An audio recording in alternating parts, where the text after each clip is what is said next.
Today we're going to be talking about OCD and PTSD. One of those things I know a little bit about, and the other one of those things I have absolutely no idea about. Although I have this tendency when I start talking about something with somebody that has like it's an acronym or initialism, I start seeing myself in it and going, oh yes, I might have that. I just don't know it. So I'm slightly nervous, apprehensive about learning more about OCD, and teaching me about OCD and possibly diagnosing me is a voice you will almost certainly recognize. So if you're listening to the podcast version, you've probably already recognized his laugh. Although there are lots of distinctive laughs on the really 007 podcast.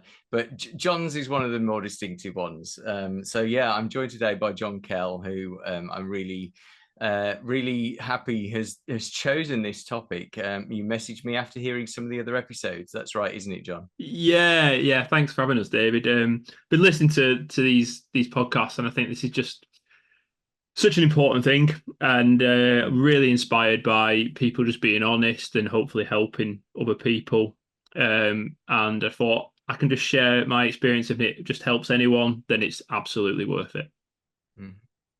Okay, yeah. So a tantalizing detail. I have no idea what you're going to say, but well, neither do I. Apart from a tantalizing detail is that you said this has something to do with watching On Her Majesty's Secret Service for the first time when you were an 11-year-old. Is this right? I think I look back retrospectively and I definitely see that. So I was brought up in a great childhood. My loving parents, love them to bits. Amazing people. But if I was being honest, I've been very sheltered. Mm-hmm. And the idea of basically anything bad happening was just alien, if I'm being honest.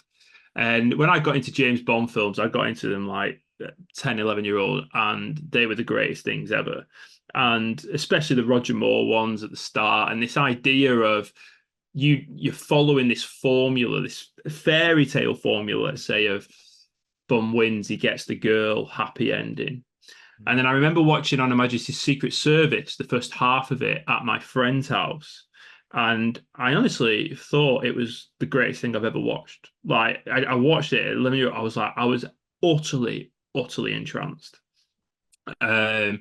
And then I asked for that video for my birthday, and I got it. Now, I'm an 11-year-old boy who has never read any of the Fleming books, never read any of the background books or anything. So I genuinely have no idea what is going to happen.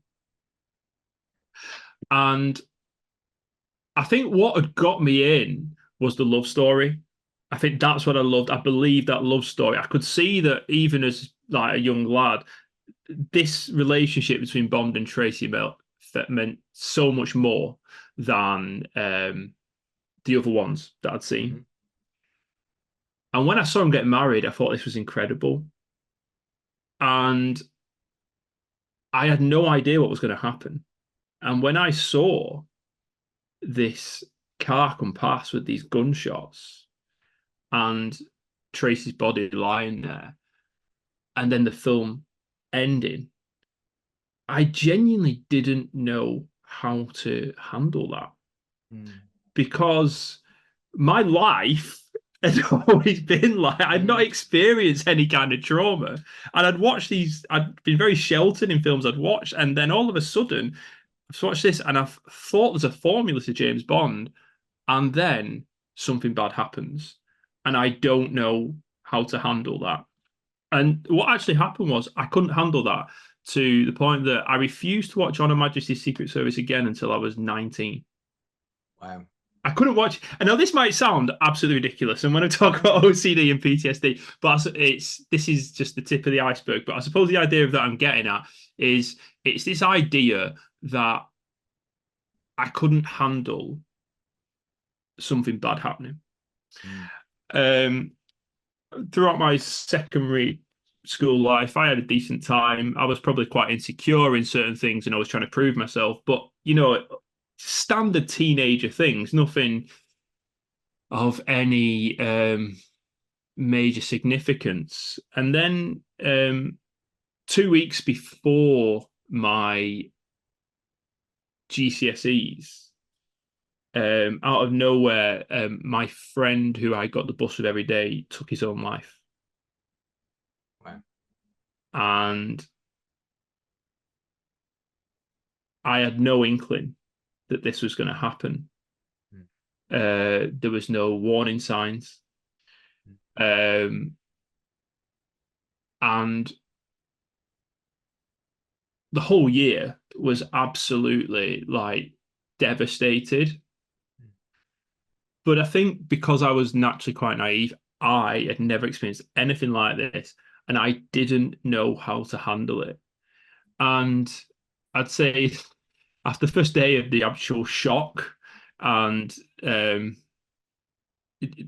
grief that goes from there, I shut down because I just had never experienced. I had this life where I'd never experienced anything bad happen, and even if something bad had happened, like my mum had been ill, but she got better, and then all of a sudden this happened, and I just didn't know what to do with it. The funeral was a week before our GCSEs, and it was basically a case of you had to go and pay your respects and you had to crack on with your GCSEs. And that was the whole thing for the year. And I just remember shutting down. I had anger and shock.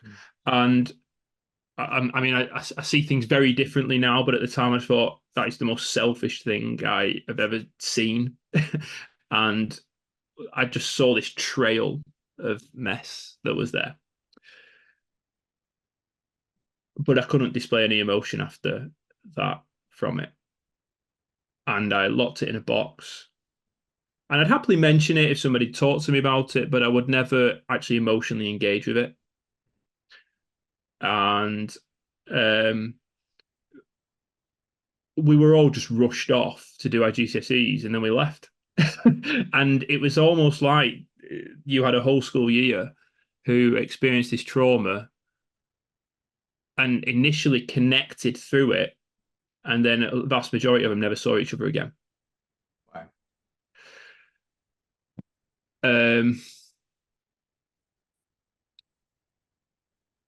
So yeah, sorry, it's gone deep and dark quickly. Apologies. Not at all. And I mean, I had no idea that's what you were going to talk about, John. And just thank you for sharing that, because, as you know, Anthony and I have chosen as our charity this year for our fundraising prevention of young suicide, because it is something that has affected our lives as well.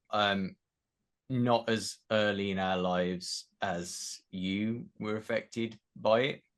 And you said, you know, I've jotted down a couple of things that, as you were talking, that really jumped out at me. And one of them was that you felt like it was because you felt a bit sheltered growing up that you couldn't deal with this. I'm not sure any 19-year-old is really set up to deal with that. Well, no. I think that's a really fair point, and I think that I've learned that, and I'll talk a bit about how I had to deal with it later on in life. But I think there's something in me that just never believed anything bad would ever happen. Does that mean it was a bit like blue sky thinking? Yeah. And I think that was like that extra knockout punch, let's say. No, and I mean, in terms of both that and obviously it sounds, it's hard not to make this sound trivial, isn't it? You're talking about not watching a Bond film for 8 years, and then your friend. I mean, a lot of Bond fans would be like, "What? That's impossible." But even you know, people who hate Die Another Day watch it at least every like 12 months. Yeah. Yeah, but anyone who's been on our podcast knows that my train of thought is a bit weird anyway, so you're all right. no. And then obviously, I mean that just the Bond example. That's okay. That I'm not a psychologist, as you well know, but I've talked with enough psychologists and done enough reading to know that that's what. And actually been to a counsellor as well to talk about some of these things, because I'm a master of what I'm about to say, and that's avoidance. Yeah. So Yeah. you just try. I'm like a dab hand at it. I'm an expert at avoidance, and it's only in very recent years where I've actually forced myself to be try to be more comfortable with being uncomfortable and actually sit with the feelings that I have around certain things. Yeah. And that's been life-changing for me, actually. I literally, I've written an article about when I took up running in my early 20s, and that was kind of transformation in a sense. But in a sense, I was still trying to run away from all the problems, quite literally, just Yeah, like yeah, yeah, yeah. keep running. I love those scenes in, the Daniel Craig movies where he just keeps running, because for me, it's always like he's just running away from all of his issues. A metaphorical representation of avoidance. But you don't have to go running to avoid things. Sometimes it's just, as you said, you use the metaphor of putting it in a box, Yeah. and essentially almost, I don't know if it's the right word, but it sounded to me almost like repressing it and going, okay, I'm just not going to think about it. But the reality is it's going to leave the box every so often or more regularly than that. And that's it. And I I think I got to the point where I didn't even think that I needed to deal with anything. I didn't consciously think I was hiding with anything. I think it had got so deep rooted. It was like, well, you just get on with life. And in this time, I get a job, I get married, lots of great things happening in life. And then I turn 27 and I start developing severe intrusive thoughts. Mm-hmm. So like um things that maybe you may have those sometimes those things that like you have a passing thought. So like you may be on a cliff edge and you go on a cliff edge, you think, oh, I could fall off that. And it's just a passing thought. Mm-hmm. But it's like something like that all the time. And you can't shake it. And this one initially was around the way that my friend took his own life. Oh, okay. So I thought I was going crazy. Mm. And I got into this routine of thinking, well, if I do this today, this will not happen. So I started becoming incredibly superstitious. So I was like, just absolutely bizarre things.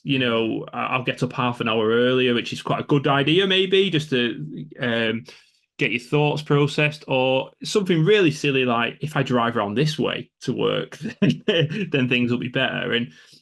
And they sound ridiculous saying them, but when you get so desperate, you'll try anything because I've had a happy life. I've got no reason in myself as I thought to be thinking these things. And in myself, I'm thinking I'm going crazy.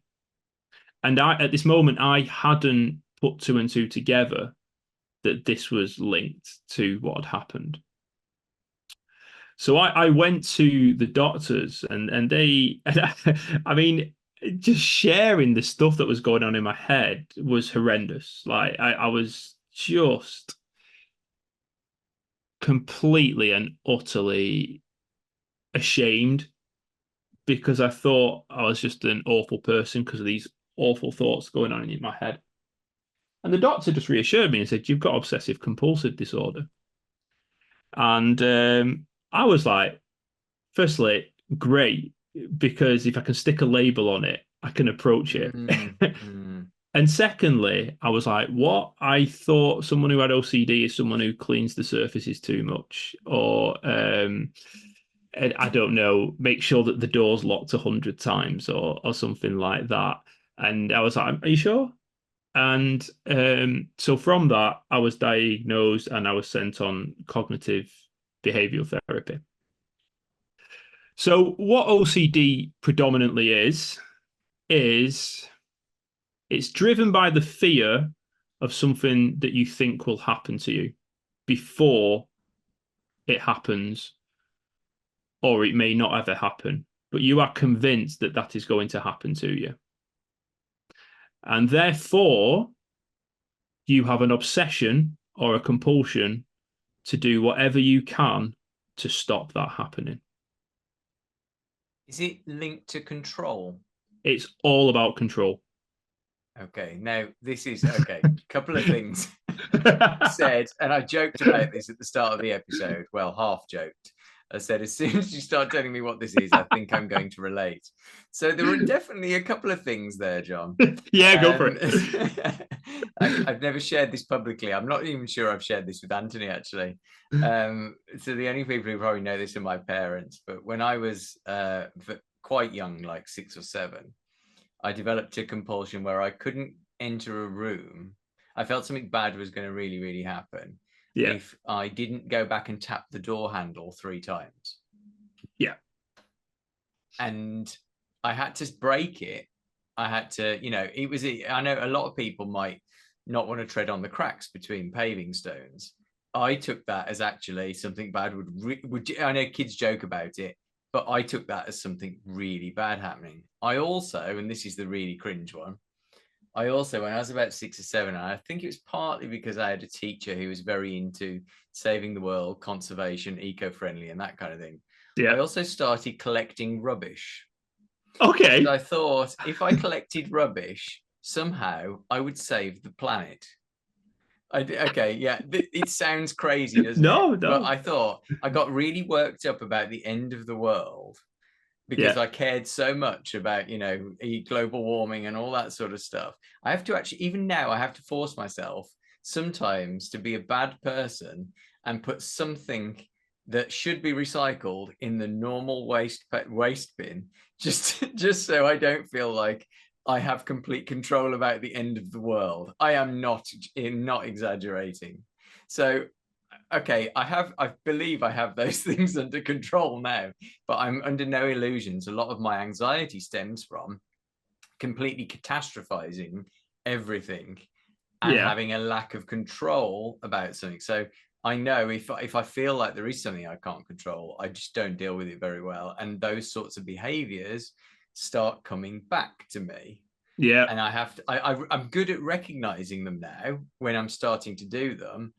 And I forced myself to break them, but some are easier to break than others. I don't do the collecting rubbish.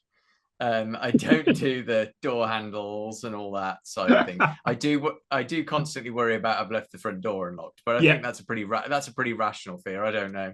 Yeah. But I think it's probably an adult manifestation of what I was doing when I was like 6 years old. But yeah, does any of that sound like OCD, John? I am not a doctor, David, but No, I know. It sounds like we're kindred spirits, mate. I mean, joking aside, you said it yourself. Just it's like as soon as you have a label, it's almost like, oh, that's what it is. And there's that feeling of, I don't really have anything diagnosed besides mild asthma, and I'm almost afraid to kind of start asking doctors about the things that are acronyms and initialisms because I think I'll end up with a long list. But at the same time, even if I did have that list of diagnoses, you've still got to get on with your life. You've still got to deal with it. So just because you've got a diagnosis, I talked with the psychologist Brendan Dunlop about 18 months ago, and we related a lot of these sorts of things to Bond directly, and he's written a book about this. And he made the really, really good point that actually having a diagnosis can initially make you feel a bit better, but actually, it's not actually going to change that much unless you change your behavior. Absolutely, that you're spot on. And I think that's what I initially learned from the cognitive behavioral therapy. So, okay.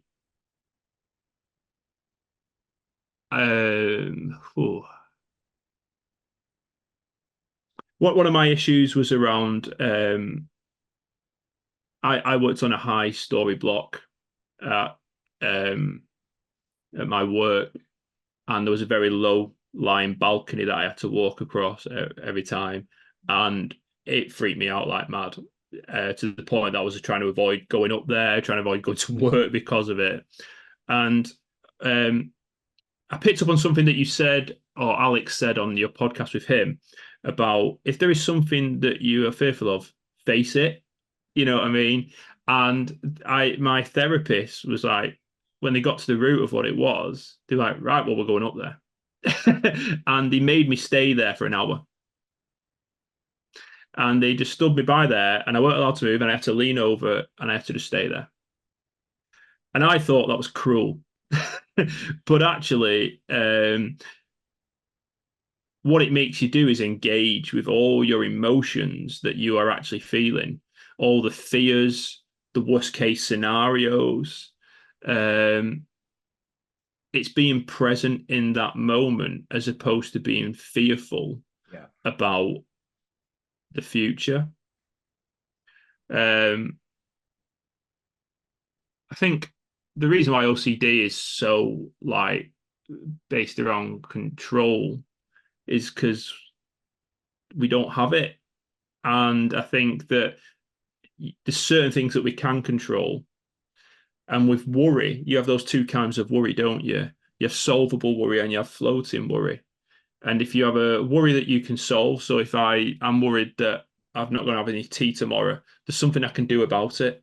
I can go and get some tea, and I can have control over that worry and stop it.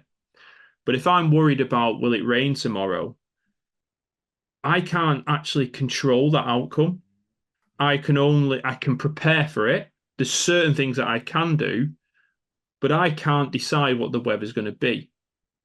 But the problem is that people with OCD is that they apply the same problem solving that they did to a solvable worry to a floating worry, and they try and find the way of solving that worry, even though it's an illusion because you don't actually have control of that. And I'll stop there. I'll let see me. because I can see you smiling. Just processing you can this. See me smiling because I've had to train myself over the years to not just when someone tells me that they've got an issue. Yeah. My immediate thought is, right, what's the solution? Yeah, well, yeah.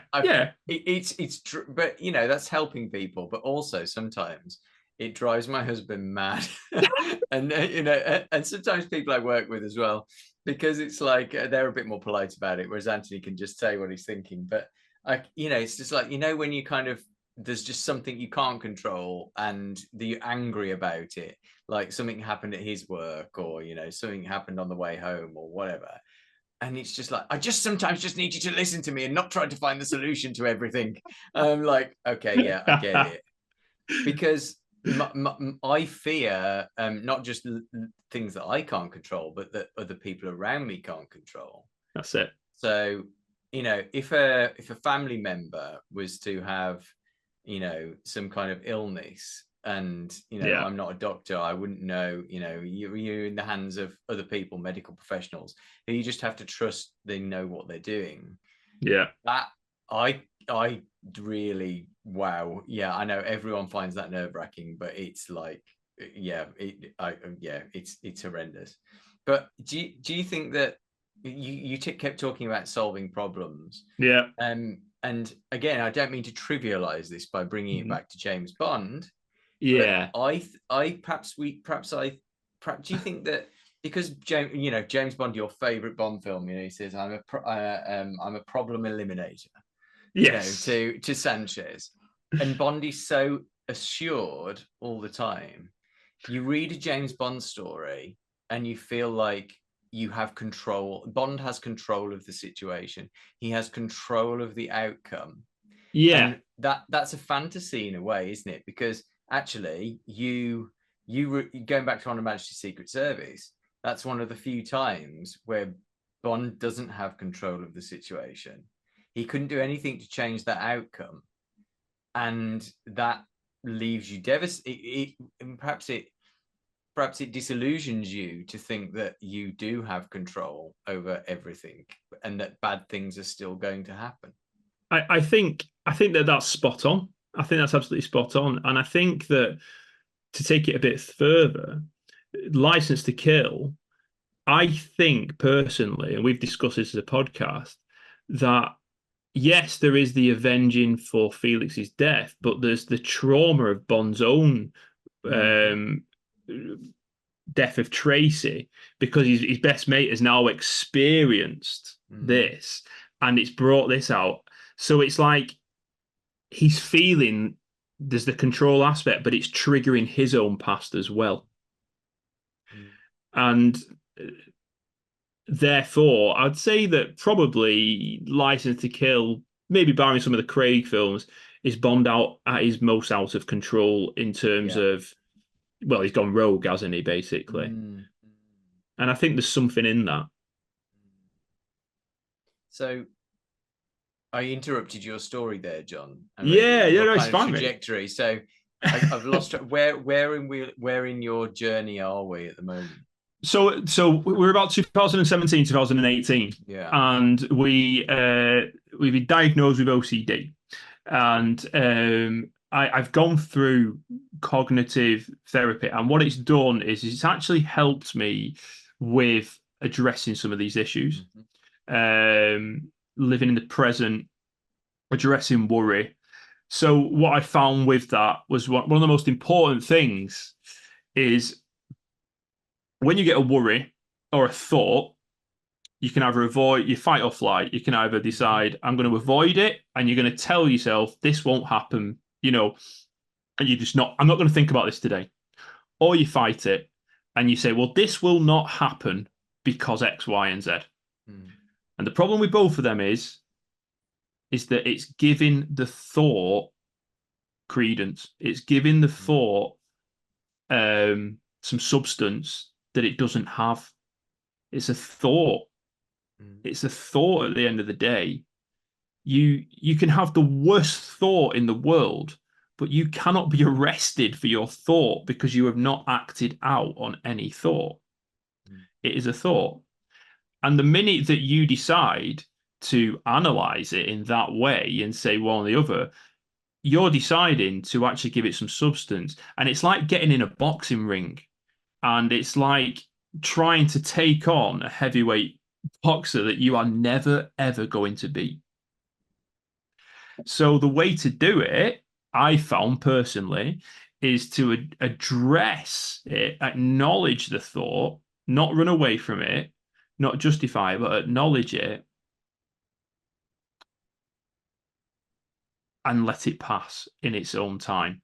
So sit in that place for quite a long time and say, okay, I'm feeling this. This is going on. But not try and justify it one way or the other. And practice the art of letting it pass. And like my therapist talked of it as in, like, if you say you're at a train station and the train arrives in and you're at the platform, and then you wait till the train goes and you choose not to get on the train, you choose to just observe it. And it's quite simple, but I did find that very helpful. And it was like, I'm not saying that it overnight it got better. It's a case of I was having to actually say that out loud maybe 100 times a day at once, and just to get through it. It's not, but the problem is that we're obsessional people. So you do it more and more because of that. But it did cool down that OCD. That OCD is always there. It's still there today. It's a lot better. But what then happened? Sorry, we're going to get a bit darker. I apologize in advance. I've been very, very open about my Christian faith and working in a church, in a community.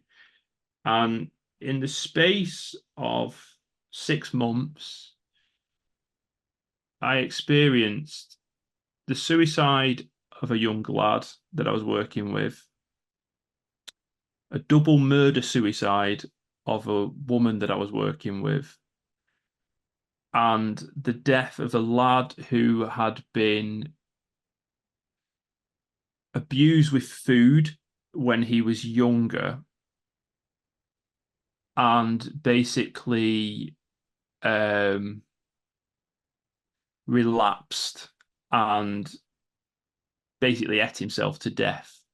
He put on an absurd amount of weight in the space of a year, and to the point that his organs failed. And these three incidents happened within 6 months of each other. And that combined with all the thoughts that I'd been locking up with my friend's death just sent me into a nervous breakdown. And in early 2019, I just hit rock bottom. And I couldn't see a way out.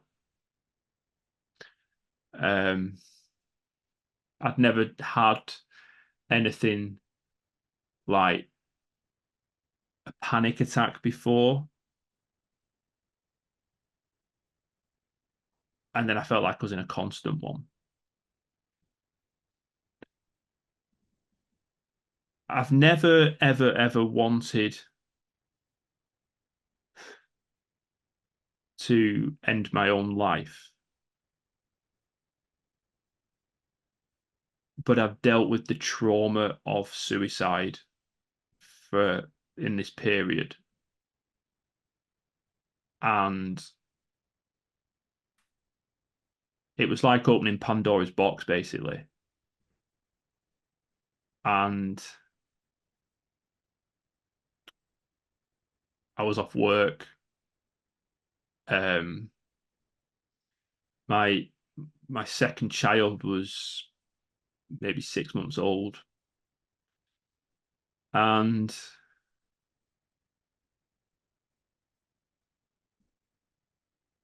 I couldn't see a way out, I've got to be honest. I was desperate to be better, but I just couldn't see a way out. And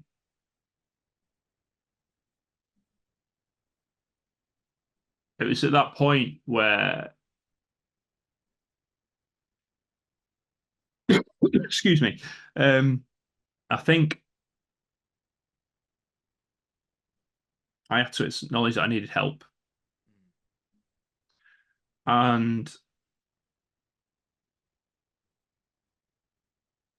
okay, as a Christian, you can sometimes live under the illusion that because you have or believe in God, you've got everything sorted. And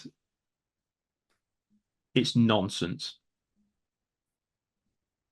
And at the time, I decided I was going to tell a few friends in my church about what was going on, and I really didn't know what the reaction was going to be, you know.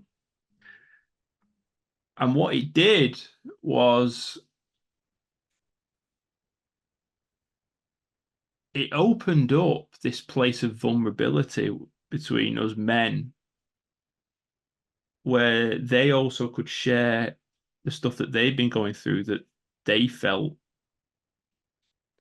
probably too ashamed, possibly because of men, partly because of maybe some unwritten beliefs of what you should and shouldn't feel as a Christian. Do you know what I mean? Or whatever. I'm not saying that's right or wrong. I'm just saying we all get in our heads, you know, what we sometimes preconceived ideas, let's say. And it was those men that through that period of just coming around, just spending time, you know, we just did stuff like watching Alan Partridge, watching Bond. It was very, you know, but just being able to say, to text someone and just say, I'm really bad today. And I think what you said about how do we fix it, I think that's my issue, is that I'm genuinely the first one to say, yeah, let's fix it. And at that point, I realized that there's no easy way to fix this. This is a case of having to actually engage with what's going on. There's not going to be no quick solution. Yeah. So I went to counselling for 12 months, and I think what I'd say to anyone, I mean, I realise that I'm talking quite dramatically here, but I'd say I'd recommend counselling to anybody, and I'd recommend it because even if you don't think that you've got anything massively wrong in your life, and great if you haven't, place of just understanding, becoming more self-aware, understanding your thoughts, your feelings, your hopes, your dreams, just speaking about why you react like this sometimes, why you react like that. There's something about externalizing how you feel that is so important. And I was toying whether to say this or not, but I'm naturally a fan of Skyfall. Sorry, just to change the subject completely, but I I naturally am a genuinely had no idea where you were going then. I am a fan of Skyfall, but Hmm. I think there's some concepts in it that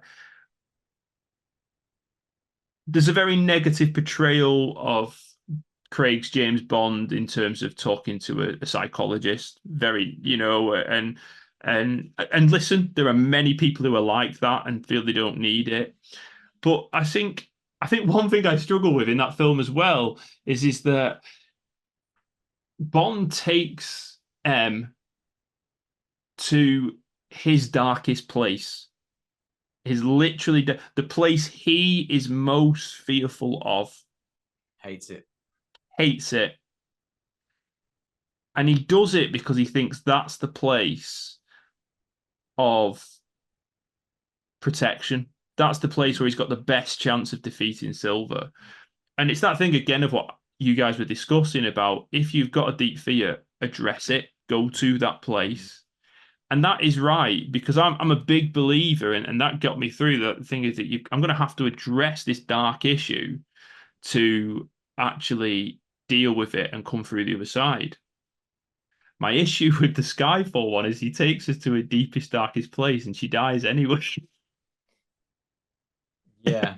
and I think there's a real negative connotation for people who are watching, like, face your fears, Mm. but it may not go right. Do you know what I mean? And there is a reality to that. Mm. But I think I reconcile it in my head, and Skyfall is the film. Even though I'm not a huge Skyfall fan, yeah. I ended up writing a nearly 20,000 word essay. It's basically a book. The queer review of Skyfall basically turned into this massive guy. It took me about 8 months. This gargantuan essay, all this research, and originally it was about 5,000 words longer than it turned out. But I ended up writing it because I realized it was all about home, but more generally about facing the things that we're afraid of. I Mm. think the way I reconcile Skyfall in my head is that yes, M dies, but Emmy's like surrogate mother figure or authority figure. He moves past the attachment he has to have with his Yeah. parents, the complicated relationship, and that is that wonderfully triumphant moment. And the Bond theme blares on the soundtrack when Silver destroys the Aston Martin, which I probably overanalyzed as this symbol. I don't think I have actually, but overanalyzed as the symbol of Bond's adult life. The identity that he's built as James Bond in the Yeah. suits and the DB5 and everything. And Silver tries to attack that kind of exterior Bond, that superficial Bond, blowing up the car. And then that's the thing that spurs Bond on. I mean, he's already getting the dynamite together, but that's the thing that spurs Bond on to destroy his childhood home once and for all. I always hated this place, and flee. And in a sense, he's I literally like that. blowing up he's blowing up his trauma. I like that. And leaving his adult life behind. He's the Aston Martin's guy. He still looks impossibly cool standing on the rooftops of Whitehall, so he's still got that demeanor, but he almost seems a bit more assured and kind of self-aware at the end of Skyfall. And there is the whole, let's get back to business at the end of Skyfall. So he's able to function more as an adult, which he hasn't done in he's very immature in the Craig films. They make a point of constantly pointing this out, that he's not grown up, and all that. And I think it's him becoming an adult in that scene, and the parents, the home, all of that wrapped up in Skyfall, the trauma associated with it. And he just blows the hell out of it. And it's like him. So that for me is the emotional heart of the film, when he when he lights the fuses. And there's actually a detail in the screenplay, which I don't think translates to the screen, that he uses a match from his father's matchbox, and it's labeled with that. So it's like he's using what his parents left him, and he's just blowing it all to smithereens. So I know what you're saying about it being a bad outcome of him confronting his trauma, or maybe not confronting. After what you've said, I think I'm going to vow to be less adversarial with my negative thoughts, because you're right. Sometimes when I had a really bad bout of anxiety about 2 years ago, I was just waking up in panic attacks, sweating throughout the night. And the more you think about it, the more you imbue things with negative energy, the worse that gets. So it's absolutely, the worst thing. I've always struggled with sleep. And it's like you wake up in the middle of the night with negative thought. The best thing is just to try and take the sting out of it, and eventually you'll go back to sleep, which again is easier said than done. But I think, I think Bond almost learns to stop fighting those thoughts and just kind of live with them a little bit. I absolutely love that. Yeah, I absolutely love that. I think that's amazing. And sorry, just to bring it back to what I was saying, when I went through the counselling, one of the things I had to do was when I started to dress, I had to write no, I didn't have to. My therapist encouraged me to write a letter to my deceased friend, sharing about my thoughts, but I had to burn it at the end of it once it had done, just like the Bond thing with the house, as a symbol of letting go. And at the time, I thought it was a bit silly, but there is actually something very symbolic of actually doing that action, because it is drawing a line under that. And it's not saying that from that point onwards, you don't feel those emotions.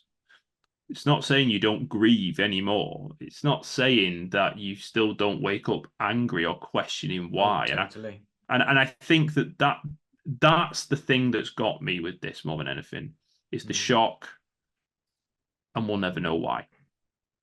That's what's got me.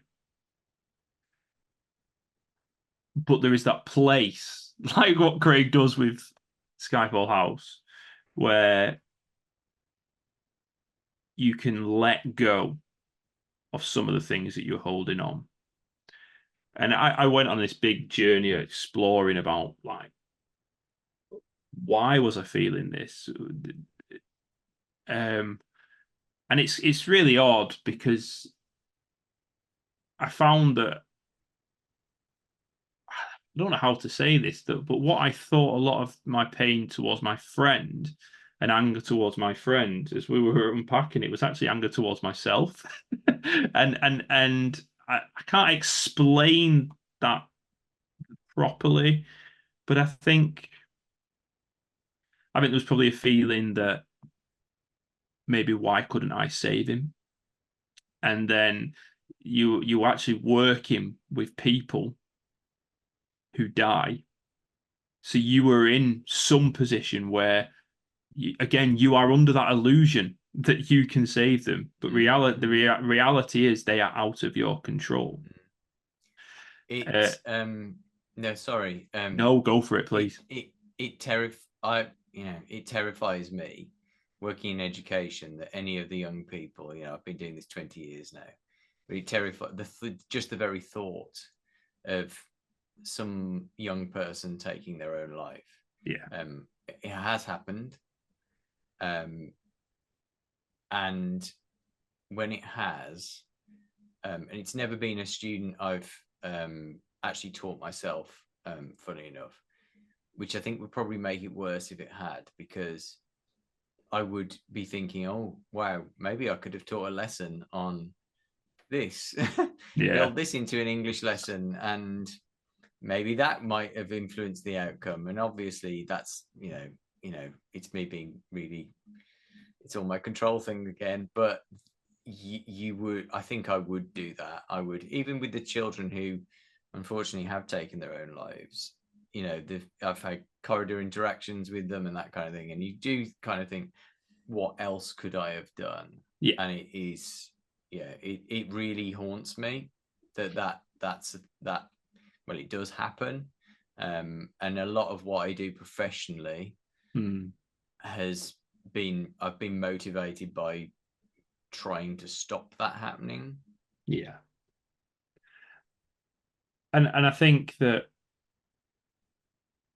knowing you like I do, you will be nothing but a great influence on every kid that you come across. And I think that's all that we can do. I think sometimes we possibly give ourselves too much credit, that think we can do more, or that we can influence more. Yeah. And what I've learned through this time is that I can't fix people. And that plays into the OCD, because the whole OCD is problem solving and fixing things, and I can't do that. And I have to relax and understand, become more self-aware of what my capabilities are and what my deficiencies are. But what I can do is be there for people. And what I can do is love them and listen to them. And that's what changed the trajectory of what I did. And I came out of this, I was a town planner for 13 years, and an absolutely terrible one at that. And I never, ever wanted to get into that, and I just fell into it. And now I work 2 days for my church, and then 2 days, 3 days, sorry, I run my own charity with my wife, and we go into schools and we listen to children who are struggling with mental health, who are struggling with trauma, who are struggling with family situations. And we are not therapists. We are low-level counselors, because what we feel we can be is we can sit and listen. Because if that makes the difference, to say, you know what, someone listened to me, and I got that off my chest, and I felt so much better. Or I've had a really, really rough time, but I know that I can just sit and talk to this person, and they can help me with some basic coping mechanisms, but more importantly, they're not going to judge me for what's happening. They're not going to make me feel ashamed of who I am. Then it's worth it. And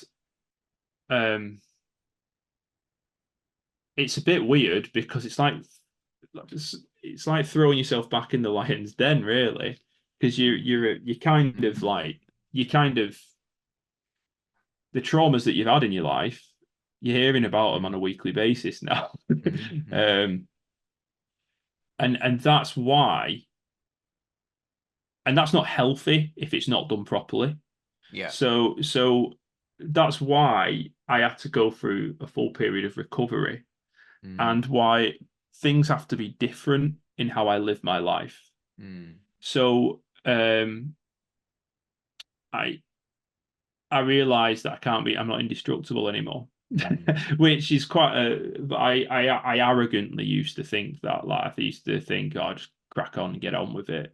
It's not that, like, I used to go around saying I can take on anything, but if I looked at my life and everything that I did, I went from one thing to the next, to the next, to the next, and I genuinely believed I could just keep doing it. And if I actually sat down and looked at it, I think a lot of it is, if I kept so busy, I was actually suppressing and denying what was really going on. So I set myself my time when I wake up. I meditate for about 20 minutes. So I practice mindfulness. I don't practice basic mindfulness. It's not that I'm against it or anything like that. And if it works for some people, brilliant. I think my slight issue personally is the Buddhist basis of mindfulness is about emptying your mind. And I like that, but I also know my mind. And if I empty my mind, I'll fill it with something. Yeah. So I practice what I'd say Christian mindfulness, which is basically I use a verse from the Bible about focusing on what is good, what is true, what is noble, what is worthy. And I look at those things in my life. So I'll meditate on what's been going on, I'll empty it, but I'll fill it up with the good things, being thankful for the day ahead, you know. So I do a lot of that. I've stopped drinking alcohol, and that's because I want a clear mind. I've noticed that my OCD tendencies go worse once I've had a drink. Yeah. So we didn't do it initially for that. We did it because we were supporting someone who was going through AA, and we thought we'll stand with him by not. But actually, nearly 2 years on, we're like, I don't think I've not missed it. I drink non-alcoholic beer, and I'm just like, yeah, you know what, and I've lost 2 stone, so it's like that's a bonus as well. But I do a lot of that. I exercise every day, and I do find, like, that idea of pushing yourself. So you get that mental barrier if it's a run or a swim or even weightlifting. You have that barrier where everything inside you is saying, I can't do this, I want to give up. And once you get past that wall and you get to the other side, that sense of achievement makes you feel, if I can get past that, I can get through anything throughout the day. And I love that. So I do that every day. Let's see if I'm very, very, very routine like, which is very Bond, I'd say, is that I'm 100%. very routine like. So it's this, and then it's this, and then it's this, and then it's this, and there might be some might argue, well, that's me and control again, but that is something that I can control, and that's okay, because I'm not falling into an illusion that I can't control that. I'll stop, mate, because I've rabbited on there, and you've probably got 101 questions. Yeah, about 102 actually. But just a couple of things. I mean, I learned very, very recently in my chat with Alex, which you've already referred to, that meditation is not necessarily empty your mind. It's just let the thoughts recognize that you are thinking, essentially, taking that step back. And that, ever since he said that, and it was like only 2-3 weeks ago I recorded that chat with him, it has made a difference, because I've always kind of thought of meditation as where you do have to empty your mind, and like you, I'm like, as soon as I empty it, something else is going to come along. Like, as soon as I'm worried about something, and my husband is very good at detecting when I do this, so he's very good at policing this for me. But as soon as I stop worrying about something, literally another thing just comes straight ahead and Yeah, just yeah, of takes course. up that space. I'm like, oh, for God's sake. I mean, part of the reason I think I'm so productive in terms of, the stuff that I do for Bond and work and all that is because, and it is avoidance probably again, I'm just throwing myself into the next project. And as soon as I'm like finished with one thing, I do another one, or I've got 17 different things on the go and all that sort of thing. So I can definitely relate to that one. I think probably the biggest takeaway from the kind of thread that's kind of come through everything you've just shared there, John, is that it's the importance of externalizing, and your job that you do right now, the counseling, getting people to talk to you. And I totally 100% agree with you. It's so important. When I've been to counseling sessions, I actually joked to the counselor that I saw when I was having a massive problem with anxiety. Like, you don't really say anything, do you? You just listen to me. It's like, what am I paying you for? But it's great because I was obviously joking with him because he was fantastic, but he created that space to be able to talk. Yeah. And even conversations like this, and you were talking about men being really rubbish at talking about their Yeah, feelings. yeah. I used to always be like that as well, and I've had to force myself to do it and become more articulate about that. And yeah, I just think it is so important to talk about this stuff, isn't it? It really is. And I think we all uh, we all have mental health. It's like Mm, physical mm, health. mm, mm. It's We all have days where we're feeling bad. We don't have to put a label on it. We don't have to No. say, whatever. But we all have days where we just need to talk. And if you have that person that you need to talk to, that is so Mm, amazing. But it's also really important just to have those people you can be present with. So the James Bond podcast, the Really 007 podcast that I do, is one of the best things that I do in my life. Absolutely 100%. And those five lads that I do it with are five of the best lads I know. And it's because I know that whatever time, whatever's going on, whatever has happened, however I'm feeling, I can come on. I don't need to necessarily always share everything that's going on, mm, mm, but I know that I can be present with those people mm. and share in something that we love and build deep friendships through it, Mm. just being present with people. And I think that is the beauty of the Bond community. I think I think you actually would may have been one of the first people a few years ago who put it on is that if you need to talk, I am here. Mm-hmm. Mm-hmm. And some people are like would lap that up and that's it, brilliant. But some people wouldn't. Some people Yeah. you need to build trust Mm. with people to actually open up. Some people don't want to just air out their things.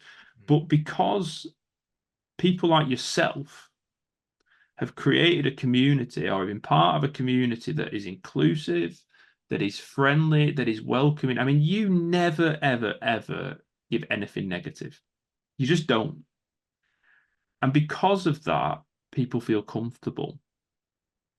And that kind of positivity encourages people to belong.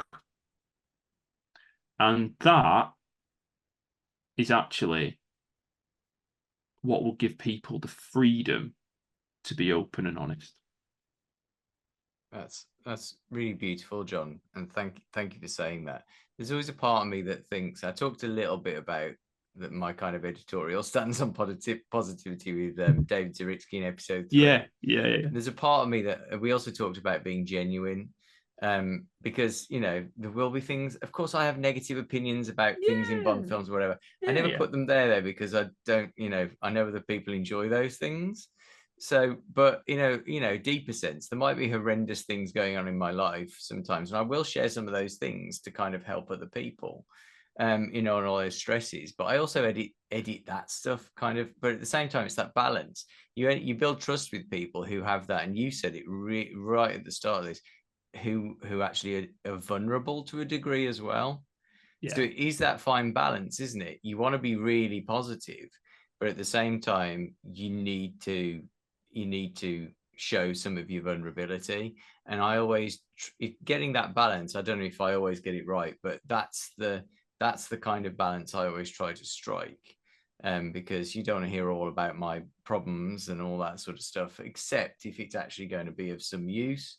So, but no, thank you so much for sharing that. No, it's a pleasure. I mean, I don't know if there's anything more you want to say. I may not have spoke that much about OCD. I don't know. I mean, we didn't even get onto PTSD, but I assume all of this is PTSD, because all of it essentially you were, from my understanding of PTSD, it's that I believe the science of it is when you're having something traumatic happen to you, you don't actually form complete memories. And then your brain is having to kind of fill in the blanks after the fact. So you have an incomplete picture of what it might have actually been like. And unfortunately, the way we are as humans is to, when there's a blank, we fill it with something negative. So you have I'm sure there are scientists out there cringing at my explanation of PTSD, but I read up about it when I was writing about Quantum of Solace. I talked about this a little bit on episode 1 with Blake, and how that links to hypervigilance. But when we've had something, a particular, in fact, there's actually a misconception that it has to be a particularly dramatic episode. And definitely you've had that in your life, especially when you were 19 years old, an incredibly intense episode. But also it can be something that's kind of almost like a slow drip of a tap. And it can be something like you've mentioned of being ashamed. And I linked it to the shame that I felt growing up gay, from about the age of 6, and that constant negative kind of self-talk, and that kind of, eats away at you over time.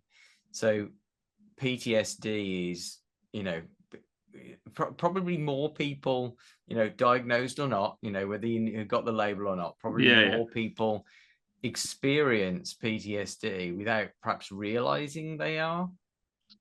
I would totally agree with that.